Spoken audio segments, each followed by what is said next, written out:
Hello বন্ধুরা, আজকে একটা মানে জাস্ট নর্মালি কথা বলার জন্য ভিডিওটা অন করেছি।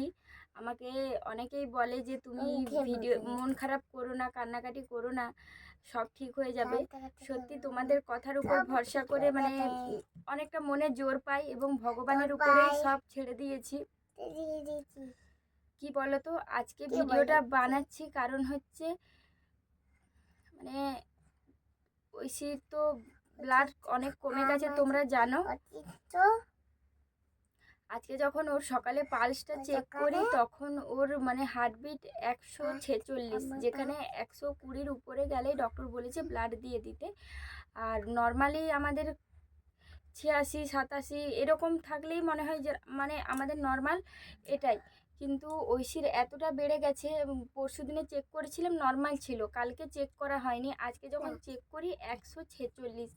আর এমন টাইমে দেখছি এখন আমরা ওকে ব্লাড দিতে নিয়ে যেতে পারছি না, কিন্তু ওকে আমরা মানে কালকে ওকে ব্লাড দিতে মানে নিয়ে যেতেই হবে, মানে এমার্জেন্সি।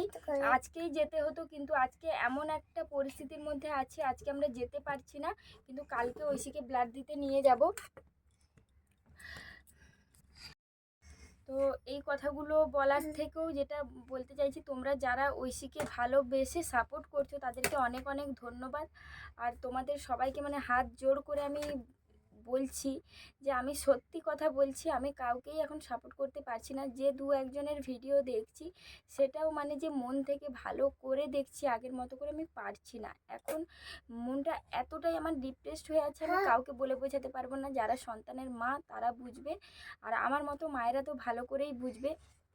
আজ 1 মাস ধরে ঐশীকে যেভাবে ট্রিটমেন্ট করেছিলাম, মানে ভেবেছিলাম যে ঐশীকে হয়তো আর ব্লাড দিতে হবে না, কারণ ওকে কোনো দিন ওষুধ গ্যাপ করিনি। যেরকমভাবে বলেছে, যেভাবে বলেছে সেভাবেই করেছি। কিন্তু জানি না আমার কপালে কষ্ট আছে, আমার থেকেও বেশি আমার সন্তানের কষ্ট পাওয়া লেখা আছে, সেখানে তো আর আমার হাতে কিছু নেই। তবু ভগবানের উপরেই সব ছেড়ে দিয়েছি, যা করবে ভগবান করবে। তো ঐশীকে আমরা আবার কালকে ব্লাড দিতে নিয়ে যাব। জানি না, শুধু ঠাকুরকে ডাকছি আজকে সারাদিন রাতটা ভালোভাবে যেন কেটে যায়, ও যেন ভালো থাকে। ওর বাবা আমাকে বারবার বলে গেছে আজকে ওকে একদম কাঁদানো, জোর করে খাওয়ানো, বেশি মানে ওর কি বলবো ছোটাছুটি এইসব যেন না করে। তো সেইভাবে ওর সঙ্গে আজকে আমি মানে এখন এত বেলা হয়ে গেছে, বিশ্বাস করবে না এখনও এক ফোঁটা জলও খাইনি, মানে স্নানও হয়নি, পুজোও হয়নি।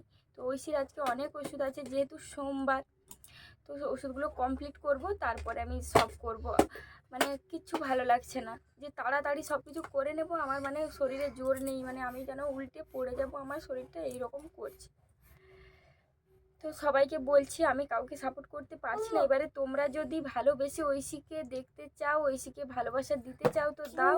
তাছাড়া আমার কাছে এখন সত্যি বলছি আমি এখন পারছি না, এখন অন্তত ঐশীকে ব্লাড দেওয়ার আগে পর্যন্ত আমি পারছি না। ওকে কালকে ব্লাড দেওয়ার পরে ও একটু ঠিকঠাক হয়ে গেলে আমি আবার যেরকম তোমাদেরকে সাপোর্ট করছিলাম সেইভাবেই কন্টিনিউ সব কিছু করবো। তোমরা প্লিজ এইটুকুই রিকোয়েস্ট করবো, ঐশীর পাশে থেকো, আর কিছু বলবো না। এইটা বলার জন্যই এসেছিলাম। মানে যারা ভাবছো যে আমি কেন ভিডিও দেখছি না, কি কারণ, আমি এতটাই মেন্টালি প্রেসার হয়ে মানে প্রেসারে আছি না, আমি কারোর ভিডিও দেখতে পারছি না। আর যে ভিডিওগুলো আপলোড করেছি তোমরা দেখছো, সেগুলো আগে থেকে যেগুলো করা ছিল আমি সেগুলোই করে করে দিচ্ছি, আর কিচ্ছু না।